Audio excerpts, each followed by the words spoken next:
महोदय, महाराष्ट्र आता कुठे चालला आहे आणि आमच्या बरोबर आमच्या 2-3 लोकांना पण बोलू द्या. फार गंभीर विषय आहे हा. नाशिकचा हो, पाणीच दिलेल्याचा विषय आहे. कोणतं पाणी तेही सांगतो ना. ओशोक पाणी दिलेला ते पण सांगतो. अध्यक्ष महोदय, आता त्याची सगळे जे भेटलेत ना, जे भेटले त्याची HIV टेस्ट पण करून घ्यावी लागेल आपल्याला. ते पण सांगतो ना. जेवढे भेटलेत ना त्या बंधू बाबाला सगळ्याची HIV टेस्ट गव्हर्नमेंटनीच करून घेतली पाहिजे, नाही तर संसर्गजन्य रोग होईल, सगळेच मरतील. त्यामुळे थांबा जरा. अध्यक्ष महोदय, या अशोक खरात या बंधू बाबांनी जे महाराष्ट्रामध्ये हा बंधू बाबा हा ज्योतिष्य सांगतो, काय सांगतो, देवाचा अवतार सांगतो आणि अनेक जवळपास 100च्या वर याचे कारनामे पुढे आले, त्याचे व्हिडिओ क्लिप पुढे आलेले आहेत.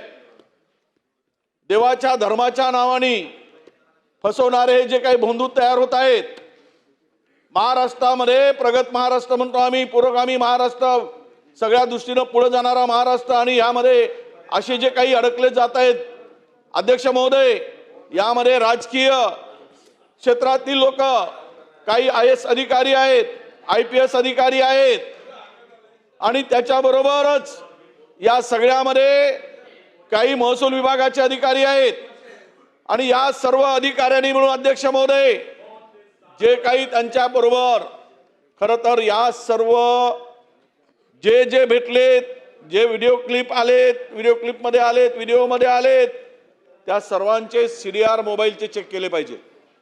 या सर्वांना जे घाणेरडं कृत्य, अशोभनीय, म्हणजे हा ओशोक नावाचा जल तयार करायचा, ओशोक, आणि काही लोक तर ते ओशोक जल घ्यायसाठीच जायचे. आणि हा ओशोक जल त्याच्यामध्ये तो वियाग्रा टाकायचा. ते सुद्धा तुम्हाला माहित आहे. त्यावेळेस गुलाबरावजी, त्यावेळेस ते कोण देणारे होते, कोणाचा आग्रह होता ते पण मानायला लागलो ना तर मग चुकीच्या दिशेने जाईल. ते देण्यासाठी कोणी आग्रह केला त्याचं नाव मी घेणार नाही, कारण मी नोटीस दिली नाही म्हणून. पण आता तुम्ही मला त्यावर भाग पाडू नका. माझी तुम्हाला विनंती, 35ची नोटीस दिली आहे. अध्यक्ष महोदय, ह्या बंधुगिरीमुळे पूर्ण महाराष्ट्राची बदनामी झाली आहे, संपूर्ण देशामध्ये.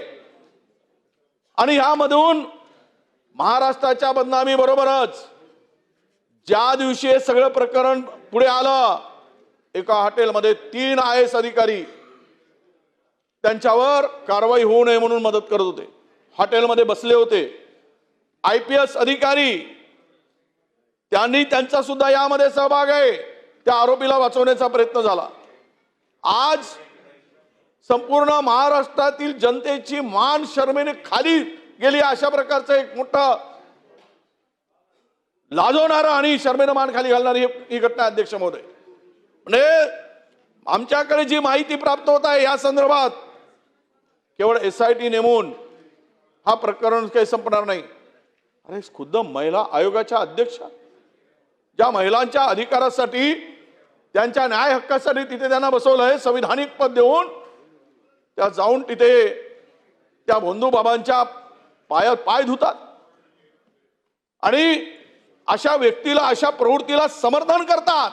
अध्यक्ष महोदय, अनेक मंत्रिमंडळातील मंत्री त्या बंधू बाबाचे दर्शन घेतात. भगवानचा अवतार, ईश्वराचा अवतार. अरे थोडी तरी शपथ घेताय, पण तिथे जाताना, या बंधूकडे जाताना थोडा तरी विचार करून जायला पाहिजे. माणूस कर्तृत्वाने मोठा होतो. अध्यक्ष महोदय, हात दाखवून, बंधुगिरीवर विश्वास ठेवून, ज्योतिषावर विश्वास ठेवून माणूस मोठा होत नाही.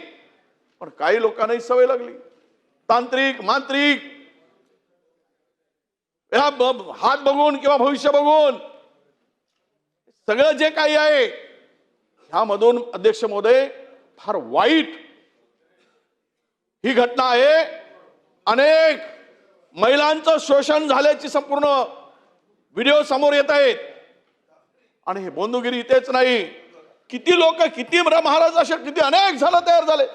काल परवा एक थोरात नावाचा कीर्तनकार 16 वर्षाच्या मुलीवर अत्याचार करतोय, 16 वर्षाच्या. आणि इकडे खरं कीर्तन सांगत आहे. म्हणजे आतून पुढून कीर्तन आणि आतून तमाशा. कुठे चाललंय हे सगळं? काय चाललंय महाराष्ट्रामध्ये? अनेक जणांची नावं आली. माझी विनंती अध्यक्ष महोदय, हे धर्मांधपणा दाखवून धर्माच्या नावाने, देवाच्या नावाने या सर्व जवळपास 100च्या वर क्लिप आहेत. अध्यक्ष महोदय, ही महाराष्ट्राची लाज घालवली आहे आणि यामध्ये जेवढे सामील आहेत तेवढ्यांचे राजीनामे घेतले गेले पाहिजेत. 6 आरोपी केले गेले पाहिजेत. जेवढे अधिकारी आहेत, IAS अधिकारी, IPS अधिकारी, मंत्रिमंडळातील काही मंत्री आहेत, यांचे राजीनामे पहिल्यांदा घेतले पाहिजे. या बंधुभावाला साथ दिली आहे, या नालायक माणसाला. सन्मान्य सदस्य विजय वडेट्टीवार साहेबांनी जी माहिती सभागृहासमोर मांडलेली आहे ती माहिती गंभीर स्वरूपाची असल्यामुळे शासन याच्यात कारवाई करत आहे, सगळ्यांना अवगत आहेच, परंतु शासनाने या संदर्भात गंभीर दखल घ्यावी.